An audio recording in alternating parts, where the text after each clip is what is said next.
My name is Soren Valden, and I run IT security for a data center outside Portland, Maine. I've spent 15 years building firewalls, tracking digital footprints, and catching people who think they're smarter than the system. What I never expected was to use those same skills on my own wife. The text came at 6:12 p.m. on a Thursday while I sat in my home office, reviewing security protocols for a client upgrade. Selah's message lit up my phone screen with the casual cruelty that only a cheating spouse can master. "The family trip to the mountain cabin has been extended. Don't call me." I stared at those words for a full minute, my coffee growing cold in my hand. Family trip. Right. The same family trip she'd mentioned casually over breakfast, claiming her sister needed emotional support after her divorce.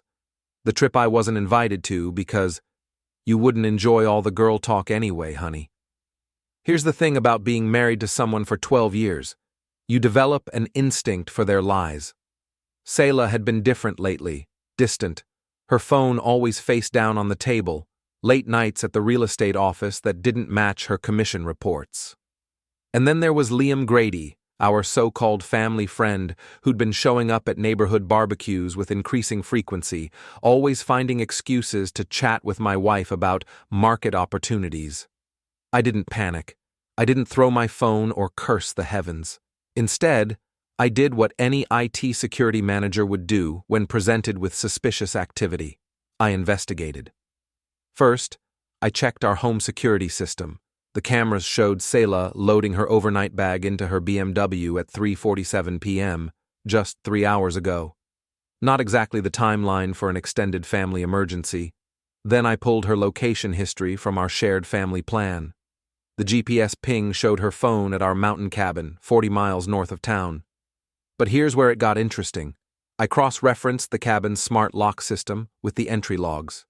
2 cars had arrived within minutes of each other.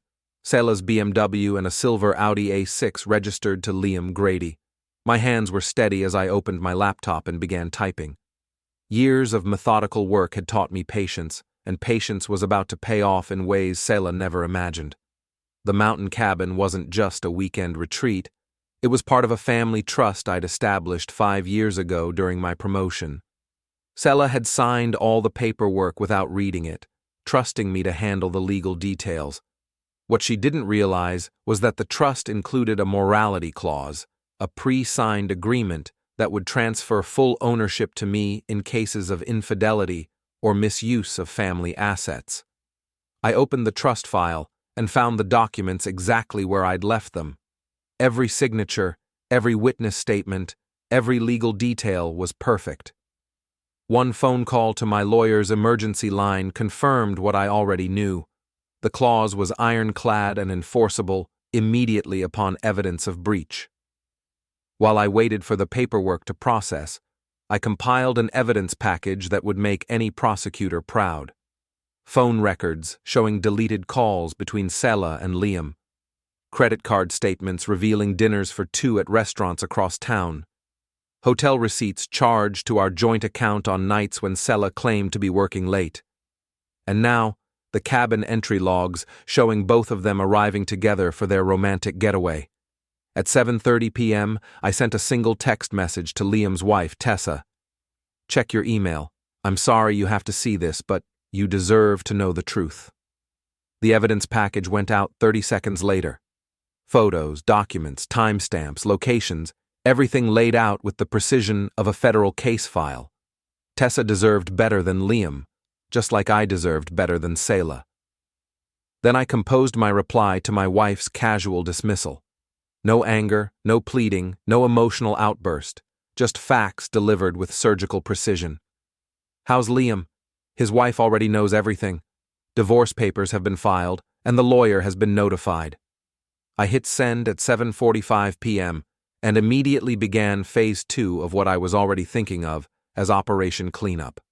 The smart home system we'd installed last year wasn't just for convenience. It was a comprehensive security network that controlled everything from the door locks to the utility access. With a few keystrokes, I changed every digital lock code in the house. Selah's fingerprint access was revoked from the main system. Her key fob for the garage was deactivated. Then, I locked down the finances. Our joint checking account had been slowly drained by Salah's business expenses over the past 6 months, but she didn't know about the separate account I'd been funding with my security consulting fees. The account that now held enough money to cover legal fees, moving expenses, and a comfortable fresh start. By 9 p.m., the property reassignment was complete. The mountain cabin, our suburban home, and the small rental property downtown were all transferred to my name only. Selah's access to everything she'd taken for granted was officially terminated. I poured myself a whiskey and sat in my home office, waiting for the storm I knew was coming. The house felt different already, quieter, cleaner, like a weight had been lifted from every room. For the first time in months, I wasn't wondering where my wife really was or who she was really with. My phone buzzed with a text from Tessa Grady. "Thank you for telling me. I'm filing tomorrow morning. Liam can rot in that cabin for all I care." I smiled and raised my glass to the empty house. Sometimes the truth really does set you free. The first sign of Salah's panic came at 11:47 p.m., a series of frantic calls that went straight to voicemail because I'd blocked her number after sending my reply. She tried calling from Liam's phone next, then from the cabin's landline, each attempt more desperate than the last. I didn't answer. There was nothing left to discuss. Friday morning brought the real fireworks. I was drinking coffee and reading case files when my lawyer, Janet Morrison, called with an update that made me laugh out loud. "Salah filed an emergency motion at 8 a.m. claiming you coerced her into signing documents under duress," Janet said, her voice carrying the dry amusement of someone who'd seen every divorce trick in the book. "She's asking for immediate restoration of property access and claiming you've locked her out illegally." "Did she mention where she spent last night?" I asked. "Funny you should ask. The motion was filed from a hotel downtown. Apparently your cabin's heating system had some kind of malfunction." I grinned. The smart home system was more comprehensive than Salah realized. A few remote adjustments to the thermostat and water heater had made their romantic getaway significantly less comfortable. Not dangerous, just unpleasant enough to send them scurrying back to town. "What about the trust documents?" "Solid as granite. Her signature is witnessed and notarized. The morality clause is clearly stated in plain English. She signed it, Soren. She can't claim she didn't understand what she was agreeing to." "Good. What's our next move?" "I'm filing a response this afternoon with copies of your evidence package. Phone records, credit card statements, the cabin entry logs, everything you compiled. The judge will see exactly why you invoked the morality clause." After hanging up with Janet, I drove to my office at the data center to handle some routine maintenance.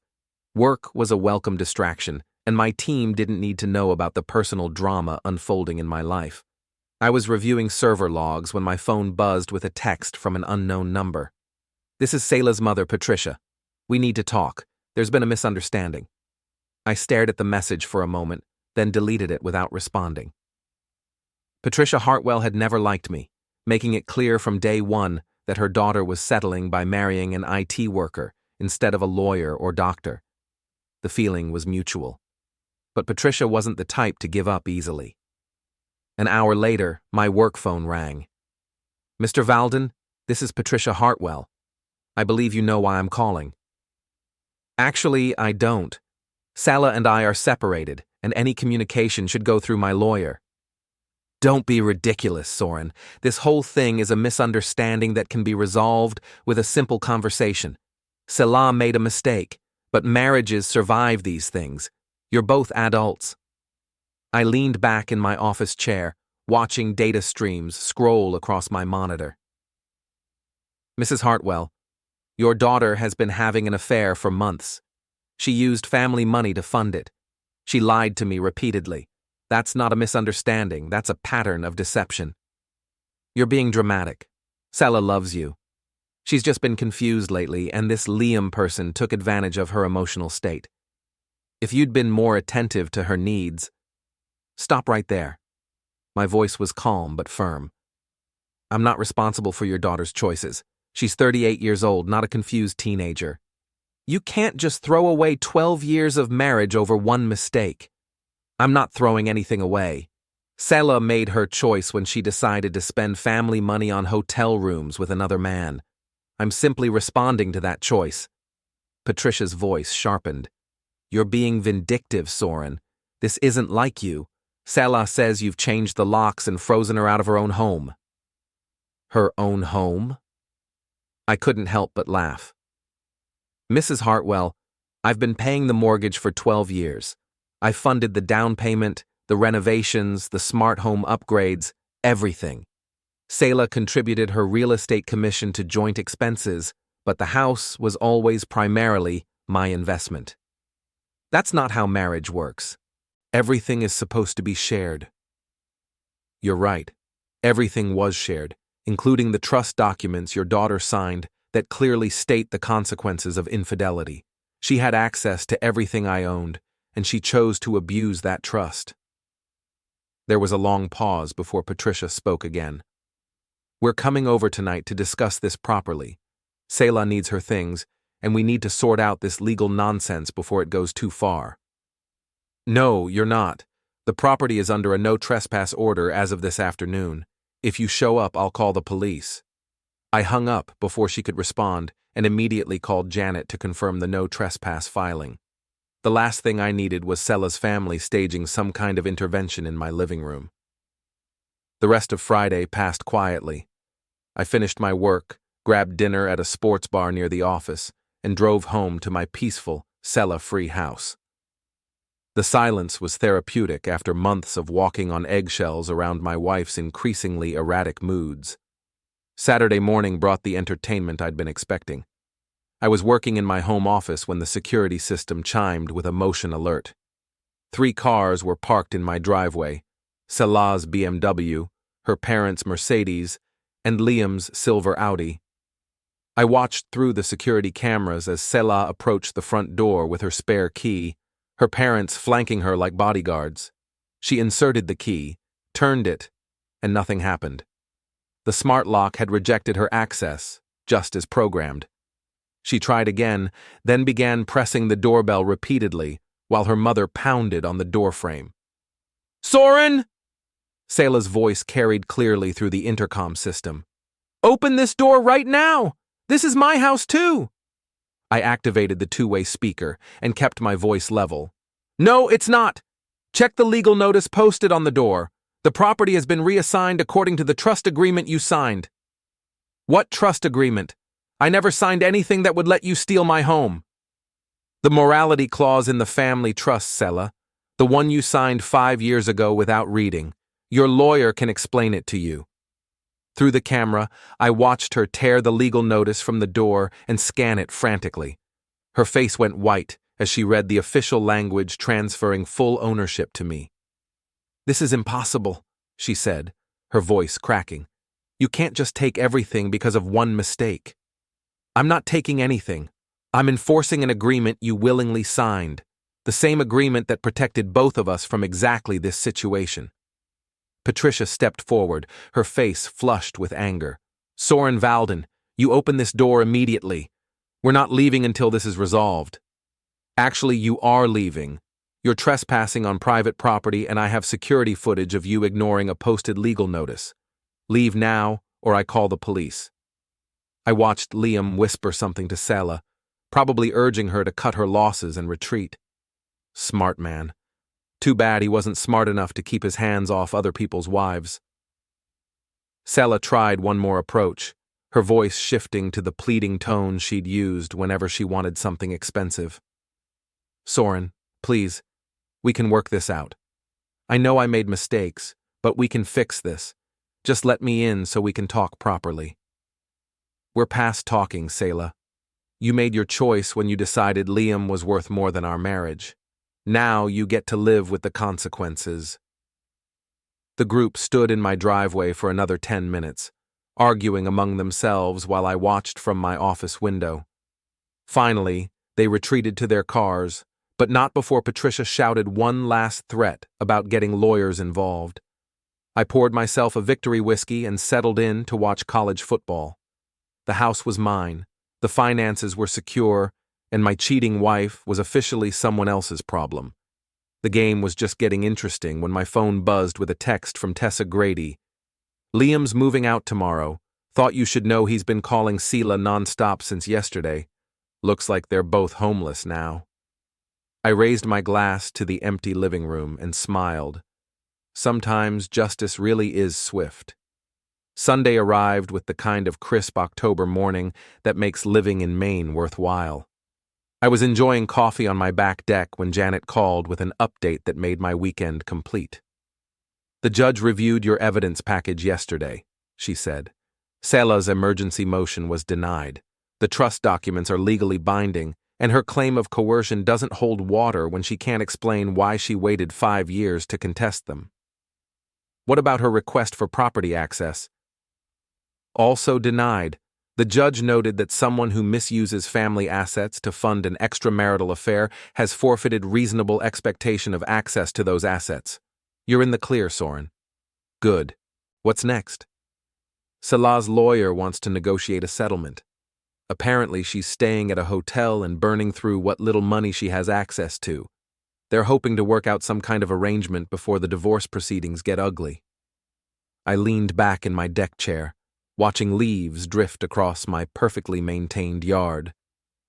"Tell them I'm not interested in negotiations. She made her choice, and I've made mine." "Are you sure? Sometimes it's easier to offer a small settlement to make problems go away." "Janet, I spent 12 years watching my wife take everything I built for granted. She used my money to fund her affair, lied to my face for months, and showed zero remorse when she got caught. I'm not giving her one more penny to make her life easier." "Fair enough. I'll let them know we're proceeding with the divorce as filed." After hanging up, I decided it was time for phase 3 of my plan. Sela and Liam thought they were dealing with the same pushover husband who'd ignored obvious warning signs for months. They were about to learn otherwise. I drove to the mountain cabin, taking the scenic route through fall foliage that Sela had always claimed to love. The irony wasn't lost on me that she'd chosen our special place for her betrayal. The cabin sat on 12 acres of wooded property, accessible only by a private road that I'd had gated after too many problems with trespassers. The smart lock system here was even more sophisticated than the house setup, with motion sensors, cameras, and remote access to every major system. I parked near the main entrance and used my phone to review the security footage from Thursday night. Watching my wife unlock the door for another man was like getting punched in the stomach, but I forced myself to save the video file. Evidence was evidence, even when it hurt. The cabin's interior still showed signs of their interrupted romantic getaway. Wine glasses on the coffee table, takeout containers in the kitchen, rumpled sheets in the master bedroom that I'd shared with Sela for years. I gathered everything into garbage bags and loaded them into my truck. Let them wonder what happened to their leftovers. Then I made some adjustments to the cabin's systems. Not damage, I wasn't interested in vandalism charges, but modifications that would make any future visits significantly less comfortable. The heating system was programmed to shut down remotely. The water heater was set to cold-only mode. The smart locks were changed to reject any key or code that wasn't mine. Most importantly, I installed a new security feature that would alert me immediately if anyone approached the property. If Sela and Liam wanted to continue their affair, they'd have to find a new location. I was loading the last garbage bag when my phone buzzed with a call from an unknown number. Against my better judgment, I answered. "Soren, this is Liam. We need to talk." "No, we don't. You need to stay away from my property and my wife. Well, my soon-to-be ex-wife. Look, I know you're angry, but this whole situation has gotten out of hand. Sela is devastated, and you're destroying her life over a misunderstanding." I stopped loading trash and leaned against my truck. "A misunderstanding? Is that what you're calling it now?" "She loves you, man. What happened between us was just a temporary thing. A mistake. She wants to come home and work things out." "Then why are you calling me instead of her?" There was a pause. She's too upset to think clearly right now. I'm trying to help fix this mess before it ruins everyone's life. Interesting. So you're looking out for Selah's best interests by convincing her husband to take her back. That's very noble of you, Liam. Don't be sarcastic. This affects all of us. Tessa filed for divorce too, and now both our families are destroyed over something that didn't mean anything. If it didn't mean anything, why did you spend months lying about it? Why did you use my cabin and my money to fund your meaningless affair? That's not how it happened. Selah paid for everything herself. I laughed out loud. With what money, Liam? Her real estate commissions that barely cover her car payment and shopping habits? Every dinner, every hotel room, every romantic getaway came out of our joint accounts. You've been freeloading off my marriage for months. You're twisting everything around. Selah loves you, and you're throwing away a good marriage because your pride is hurt. My pride? I could feel anger rising in my chest, but I kept my voice calm. This isn't about pride, Liam. This is about respect. Selah chose you over me every time she lied about working late, every time she deleted text messages, every time she came home and kissed me after spending the afternoon in your bed. She made her choice, and now she gets to live with it. So that's it? You're going to destroy her life because she made one mistake? I'm not destroying anything. I'm simply stopping the subsidization of her affair. If Selah wants to be with you, she's free to do that. But she's not doing it with my money or in my house. Liam's voice hardened. You're making a big mistake, Soren. Selah has friends in this town, people who care about her. They're not going to stand by and watch you ruin her over some technicality. Is that a threat? It's a reality check. You think you're so smart with your legal papers and your security systems, but you're just making enemies. People who matter in this community. I smiled, thinking about the evidence package I'd compiled and the security footage I'd just reviewed. Liam, I've spent 15 years in IT security. I know exactly how to document threats and harassment. If you or any of Selah's friends want to make this uglier than it already is, I'm ready for that fight. You're going to regret this. The only thing I regret is not paying attention sooner. But that's my mistake to live with, not yours to exploit. I hung up and finished loading the truck. Liam's call had been enlightening in ways he probably didn't intend. The fact that he was making threats meant they were both getting desperate. Desperate people make mistakes, and I was counting on that. The drive home gave me time to think about what came next. Selah and Liam were running out of options and money. Her family was applying pressure, but the legal system was on my side. Soon they'd have to make a choice between accepting reality or escalating the conflict. I hoped they'd choose escalation. I had more surprises waiting. Monday morning brought a text message that made me smile over my coffee. This is Selah.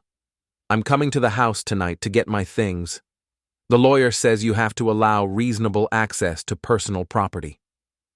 I forwarded the message to Janet with a note. Is this true? Her response came back within minutes.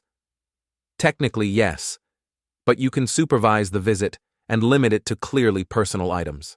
No furniture, no shared property, no extended stays. 1 hour maximum. Perfect. I texted Selah back, Tuesday at 7 p.m. 1 hour, supervised. Personal clothing and toiletries only. Anything else gets left behind. Her reply was immediate. That's not enough time. I need to go through everything properly. 1 hour or nothing. Your choice. She didn't respond, but I knew she'd show up. Selah was nothing if not predictable when it came to getting what she wanted. I spent Monday evening preparing for her visit by documenting everything in the house with photos and video. If she tried to claim I'd stolen or damaged her property, I'd have evidence to the contrary. Tuesday dragged by at work, but finally 7 p.m. arrived. I was waiting in the living room when Selah's BMW pulled into the driveway, followed by her mother's Mercedes. Apparently, Patricia was providing moral support for this expedition. I opened the door before they could ring the bell. Selah looked terrible. dark circles under her eyes, hair pulled back in a messy ponytail, wearing the same clothes I'd seen her in through the security footage 3 days ago. Patricia, by contrast, was dressed for battle in a sharp business suit and her most intimidating expression.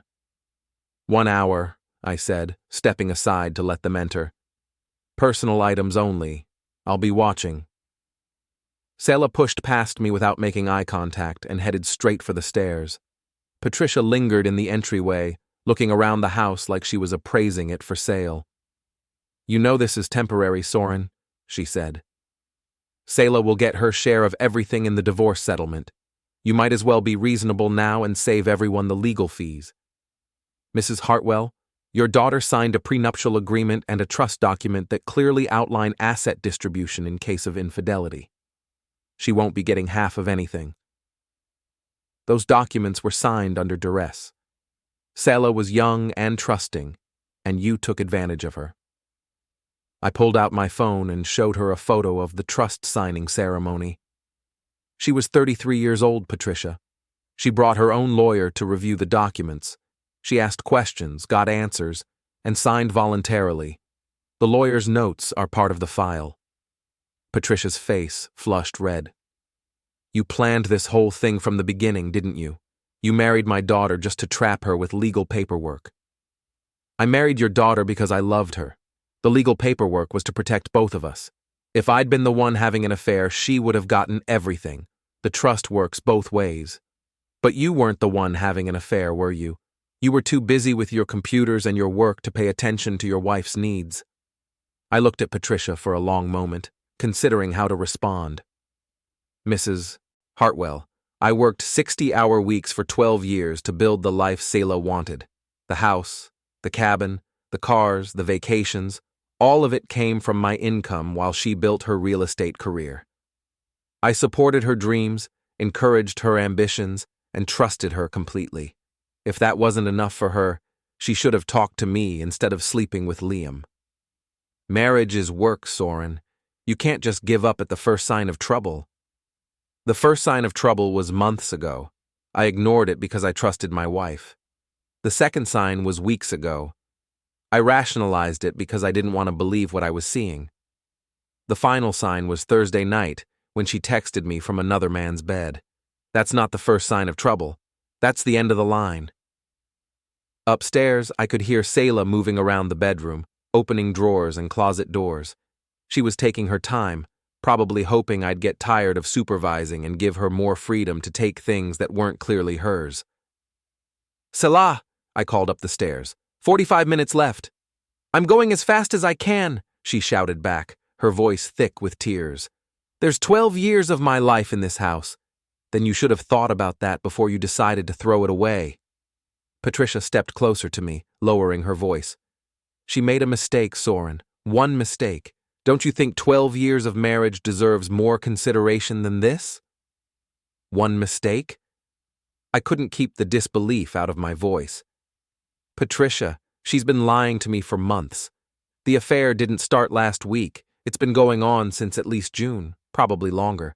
Hotel receipts, restaurant charges, deleted text messages, fake work emergencies. That's not one mistake. That's a sustained campaign of deception." "How do you know all that?" I smiled grimly. "Because I'm good at my job. When someone tries to hide digital evidence from an IT security manager, they better be perfect at it. Selah wasn't even close to perfect."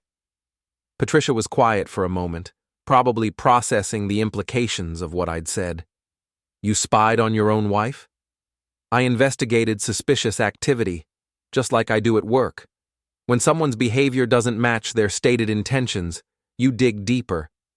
What I found was a pattern of lies that goes back further than I want to think about." Selah appeared at the top of the stairs carrying 2 suitcases and looking frazzled. "I need more time. There's too much stuff to sort through in 1 hour." "Then prioritize. Take what you need most and leave the rest." "This is ridiculous. Half of everything in this house belongs to me." I pulled out my phone and showed her the same photo I'd shown her mother. "No, it doesn't. Remember this day, Selah? You signed documents that clearly state what happens to shared property in case of infidelity. Your lawyer explained it to you. You asked questions and got answers. She stared at the photo, her face going pale. I thought that was just a formality. I never thought you'd actually use it against me. I never thought you'd cheat on me with our friend, but here we are. Selah started crying then, not the manipulative tears she'd used to get out of trouble in the past, but genuine sobs of someone who'd finally realized the consequences of their actions. Soren, please. I know I messed up, but we can fix this. I'll end things with Liam. I'll do whatever it takes to make this right. It's too late for that. No, it's not. I love you. I've always loved you. What happened with Liam was just a stupid mistake, a midlife crisis or something. It didn't mean anything. I looked at my wife, my soon-to-be ex-wife, standing on the stairs with her suitcases and her tears, and felt absolutely nothing. The woman I'd loved for 12 years had been replaced by a stranger who thought love was something you could turn on and off like a light switch. If it didn't mean anything, why did you do it for months? Why did you lie to my face every day? Why did you use our money to pay for hotel rooms and romantic dinners? Why did you delete text messages and fake work emergencies? I don't know. I wasn't thinking clearly. Liam made me feel young and exciting again, like I was someone special instead of just a suburban housewife. You were special, Selah. To me, you were everything. But apparently that wasn't enough. She came down the stairs slowly, setting her suitcases by the door. It was enough. It is enough. I just got confused for a while, but I know what I want now. I want my husband and my home and my life back. Your life back? I shook my head. This is your life now? The life you chose when you decided I wasn't worth being faithful to. Patricia stepped between us. Soren, be reasonable. Selah is willing to end the affair and work on the marriage. That's more than most cheating spouses offer. Mrs. Hartwell, would you take back a husband who spent months lying to you and sleeping with your friend? If he was truly sorry and willing to change, yes, that's what marriage vows mean, for better or worse. The worst part is supposed to be things that happen to you, not things you do to each other. Selah didn't have an affair because life dealt us a bad hand. She had an affair because she chose to, and now she gets to live with that choice. I opened the front door and gestured to Selah's suitcases. Time's up. Take your things and go. Selah picked up her bags, then turned back to me one last time. This isn't over, Soren. I'm not giving up on our marriage just because you are. Yes, you are. You gave up on it the first time you kissed Liam.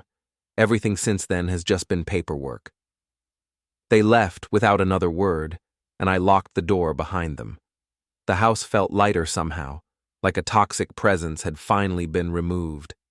I poured myself a whiskey and sat in my living room, thinking about what Selah had said about feeling special. For 12 years, I'd tried to make her feel special every day. Apparently, I'd failed. But that was her loss now, not mine. My phone buzzed with a text from an unknown number. This is Liam. Selah told me what happened tonight. You're a cold bastard, Soren. She deserves better than you. I typed back, she had better than me. She chose you instead. Now you're both homeless and broke. Enjoy your prize. He didn't respond. Smart man. 3 weeks passed in blissful silence. No desperate phone calls, no family interventions, no surprise visits. I threw myself into work, caught up on home maintenance projects, and started sleeping through the night for the first time in months. Then Janet called with news that made me laugh out loud. Selah's lawyer wants to meet, she said. Apparently, she's burned through her savings and can't afford hotel bills much longer. They're hoping to negotiate some kind of temporary support arrangement. What kind of arrangement? They want you to pay for an apartment while the divorce proceedings continue. 6 months of rent and utilities plus a monthly allowance for basic expenses. I was quiet for a moment, processing the sheer audacity of the request. Let me get this straight. My wife cheated on me for months, used my money to fund her affair, and now wants me to subsidize her post-affair lifestyle? That's about the size of it. They're claiming she's entitled to spousal support based on the standard of living she enjoyed during the marriage. What standard of living? The one I provided while she was sleeping with someone else? I told them it was unlikely you'd agree, but they insisted I present the offer. Counteroffer. Sela can get a job and support herself like an adult. If she wants to be independent enough to have affairs, she can be independent enough to pay her own bills. I'll pass that along. There's one more thing, though. They're threatening to make the proceedings public if you don't negotiate. Apparently, Sela thinks community pressure might change your mind. I thought about that for a moment. Tell them to go ahead. I've got nothing to hide, and the evidence package speaks for itself. If Sela wants the whole town to know she's a cheating wife who used family money to fund her affair, that's her choice. Are you sure? Public divorce proceedings can get ugly fast. Janet, I've spent 3 weeks preparing for this exact scenario. I'm not backing down now. That afternoon, I got a call that confirmed Sela was indeed planning to take our dispute public. Tom Bradley, owner of the local newspaper, wanted to interview me about the Valden divorce controversy. What controversy? I asked. Well, there's been some talk around town about your wife being locked out of her own home. Some people think you're being vindictive, using legal technicalities to punish her for a personal mistake. I smiled. This was exactly what I'd been hoping for. Tom, are you familiar with the actual facts of the case, or are you just repeating gossip? I've heard both sides of the story. Your wife says you changed the locks and froze her out over a misunderstanding. She claims you're using your computer skills to manipulate legal documents and financial records. Would you like to see the real documents? The signed trust agreement, the prenuptial contract, the evidence of infidelity?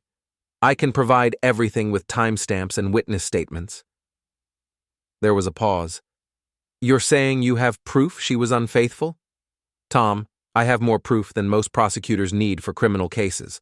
Phone records, credit card statements, hotel receipts, security footage. Months of documented evidence showing systematic deception and misuse of family funds. Security footage?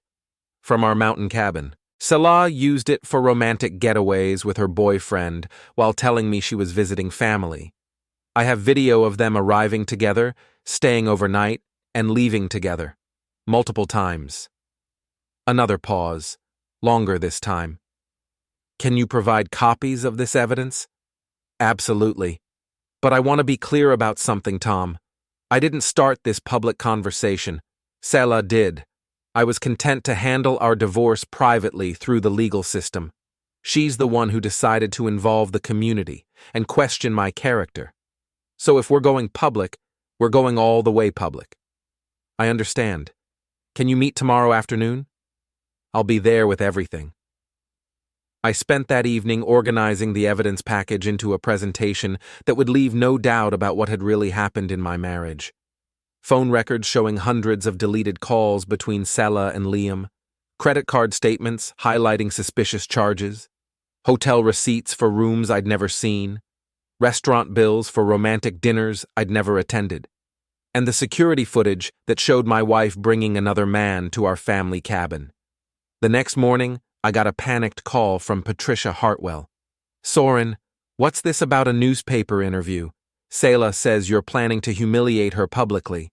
Mrs. Hartwell, I'm planning to tell the truth publicly. If that humiliates Sela, it's because the truth is humiliating. You can't do this to her.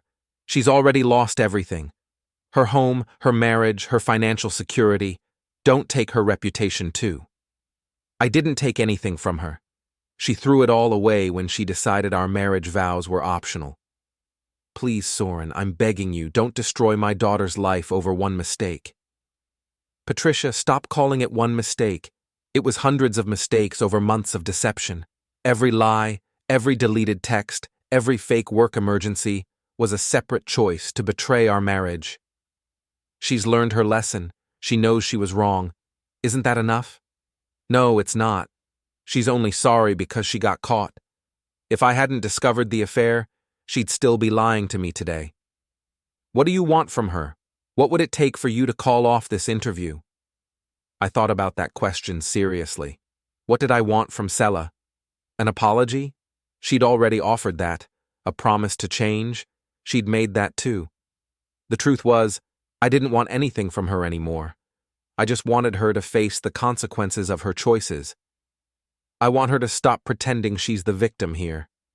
I want her to stop trying to manipulate the community into pressuring me. And I want her to accept that our marriage is over. She'll do all of that. Just please don't go to the newspaper.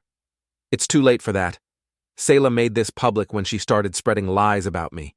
Now everyone gets to see the evidence and decide for themselves who's telling the truth. I hung up and drove to my meeting with Tom Bradley. The newspaper office was busy with afternoon deadline preparations, but Tom cleared his schedule to review my evidence package. For 2 hours, we went through everything methodically. The trust documents that Sela had signed voluntarily, the prenuptial agreement that protected both of us, the financial records showing family money used for the affair, the security footage that left no doubt about what had been happening at our cabin. Tom was quiet for a long time after reviewing everything. Finally, he looked up from his notes and shook his head.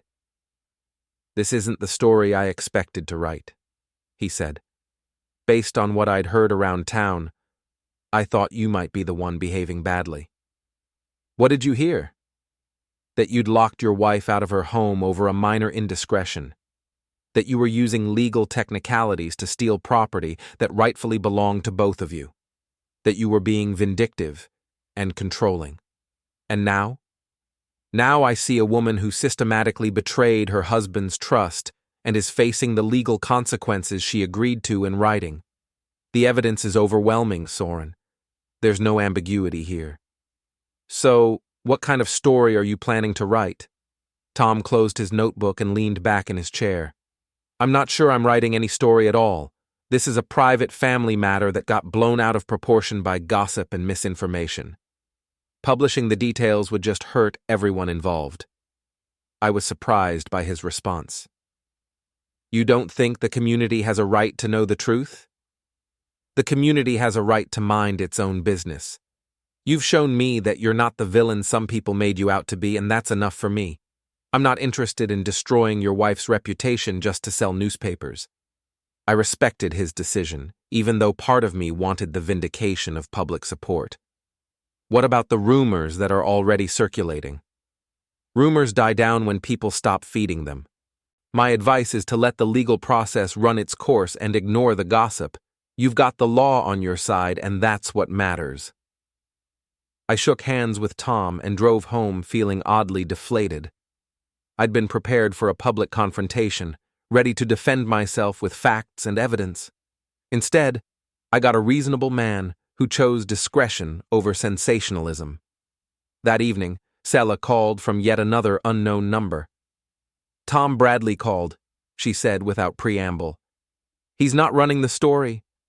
"I know." "Why did you show him everything? Why did you try to humiliate me like that?" "Sela, you're the one who made this public. You're the one spreading lies about me being vindictive and controlling. I just wanted people to know the truth. The truth is that I made a mistake and I'm sorry. Why can't that be enough? Because sorry doesn't undo months of betrayal. Sorry doesn't give me back the trust you destroyed. Sorry doesn't change the fact that you chose another man over me every single day for months." She was quiet for a long moment. When she spoke again, her voice was different, smaller, more defeated. "What happens now?" "Now you figure out how to build a life without me, just like I'm figuring out how to build a life without you." "I don't want a life without you." "You should have thought about that before you decided you wanted a life with Liam." "I ended things with Liam weeks ago. It's over between us." "Good for you. That doesn't change anything between us." "Soren, please. I know I don't deserve forgiveness, but I'm asking for it anyway. I'm asking for one more chance to be the wife you fell in love with." I looked around my quiet, peaceful house and thought about the question seriously. Could I forgive her? Probably, eventually. Could I trust her again? That was a different question entirely. Selah, the wife I fell in love with would never have had an affair in the first place. The woman you've become is a stranger to me. I don't know how to love a stranger. I'm still me. I'm still the woman who married you 12 years ago. No, you're not. The woman I married was honest. She was loyal. She respected our vows and our partnership. That woman disappeared somewhere along the way, and I don't think she's coming back. Selah started crying again, but this time I felt nothing. No urge to comfort her, no desire to fix her problems, no instinct to protect her from the consequences of her actions. This is really it, isn't it? She whispered. You're really done with me. Yes, I am. I love you, Soren. I know I have a terrible way of showing it, but I do love you. I loved you too, Selah, past tense. But love isn't enough when there's no trust left to build on. She hung up without saying goodbye, and I knew it would be the last personal conversation we'd ever have. Everything from now on would go through lawyers and legal documents. I poured myself a final whiskey and sat in my living room, thinking about the future. For the first time in months, I was looking forward to it. Tomorrow would bring new possibilities, new opportunities, new chances to build something better than what I'd lost. The house was quiet and clean and completely mine. Outside, autumn was giving way to winter, and I was ready for both seasons. Ready for endings and beginnings, for closure and fresh starts, for the long, cold, honest work of rebuilding a life. Selah had taught me an important lesson about trust and betrayal. I wouldn't make the same mistake twice, but I also wouldn't let her betrayal poison my faith in the possibility of finding something real and lasting with someone who understood the value of loyalty. The divorce papers would be final in 6 weeks. After that, Selah would be free to build whatever life she wanted, with whoever she wanted, and so would I. For now, that was enough.